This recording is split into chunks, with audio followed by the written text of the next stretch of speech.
Everyone and welcome to my channel talk with you. और अगर channel subscribe नहीं किया है तो फटाफट से चैनल को सब्सक्राइब करें ताकि जो भी इन्फॉर्मेशन है वो आप सभी तक जल्द से जल्द पहुंच सके।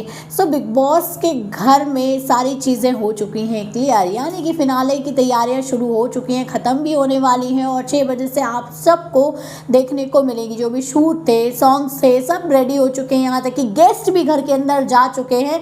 सो फाइनली वोटिंग लाइन भी क्लोज ही हो चुकी है, मतलब वोटिंग लाइन क्लोज हो चुकी है। जल्दी आपको पता चल जाएगा कि कौन है टॉप 4 में, जो टॉप 4 है वो कौन है। सो उससे पहले मैं आपको बता दूं कि वोटिंग्स में बहुत ज़्यादा चेंज आ गया है अचानक से।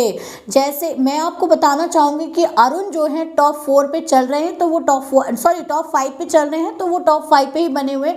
लेकिन उनके लिए बहुत बड़ी बात है यहाँ तक आना, जिस तरीके से उनकी जर्नी गई है शो की। और अगर एक तरीके से देखो तो उनका टॉप 5 में आना एक बहुत बड़ी बात है, क्योंकि उन्होंने शो को इतना ज़्यादा नहीं किया है। अगर आप बोल सकते हो कि किस्मत, तो हाँ, उसकी वजह से अरुण यहाँ तक पहुँचे हैं।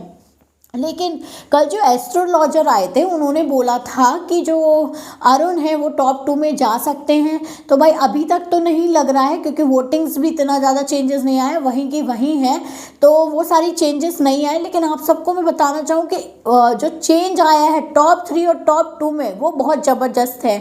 मैं बात करूंगी अंकिता लोखंडे और अभिषेक की। सो अभिषेक जो थे नंबर 2 पे चल रहे थे, तो यहाँ पे अंकिता लोखंडे नंबर 2 पे हो गई हैं।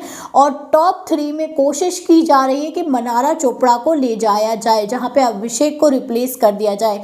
अगर ऐसा होता है तो ये अपने आप में बड़ी बात होगी। कल बिग बॉस ने भी उनसे पूछा था एस्ट्रोलॉजर से, क्या मनारा के चांसेस आपको दिख रहे हैं टॉप 3 में जाने के? तो एक तरीके से क्या ये हिंट थी कि मनारा को टॉप 3 में ले जाना है, क्योंकि कई बार बोला गया है, एस्ट्रोलॉजर भी आए, घर में लोग भी आए, उन्होंने बोला कि अंकिता जो है वो टॉप 2 में जाते दिख रही हैं। तो अंकिता जो है टॉप 2 में चली गई, पर अंकिता और अभिषेक के वोटिंग्स में ज़्यादा डिफरेंस नहीं है, थोड़ा सा 19-20 का फ़र्क है, पर अंकिता जो है टॉप 2 में चली गई। बट यहाँ पे मेकर्स चाह रहे हैं कि मनारा चोपड़ा जो है, क्योंकि वो मनारा जो है बिग बॉस के फेवरेट रही हैं हमेशा से और बिग बॉस उनकी तरफ बायस रहे हैं, तो पूरी कोशिश की जा रही है कि मनारा जो है टॉप 3 में चली जाए।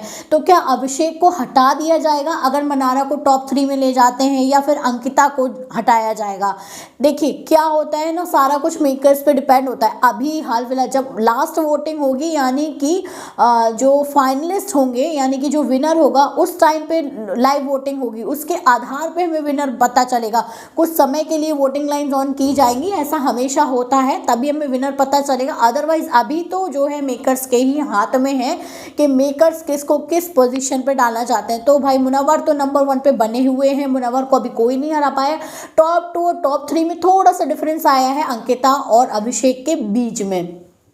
तो अब देखना ये होगा कि मेकर्स जो हैं वो किसको पहुंचाते हैं, या फिर जो एस्ट्रोलॉजर है उनकी प्रेडिक्शन सही होती है। जैसे कि उन्होंने बोला है कि भाई अभिषेक और अंकिता, मतलब जो बाहर थे उन्होंने बोला था कि अभिषेक और अंकिता टॉप 2 में जाएंगे, और जो कल आए थे उन्होंने बोला था कि अभिषेक और अरुण जो है वो टॉप 2 में जाएंगे। बट हवा तो मुनव्वर की चल रही है भाई, हर जनता से लेके स्टार्स तक सारे जो हैं वो मुनव्वर के सपोर्ट में हैं। तो अब देखना ये है कि बिग बॉस क्या करते हैं, क्योंकि अभी तक जो भी चीज़ें हैं उन्हीं के हाथ में हैं।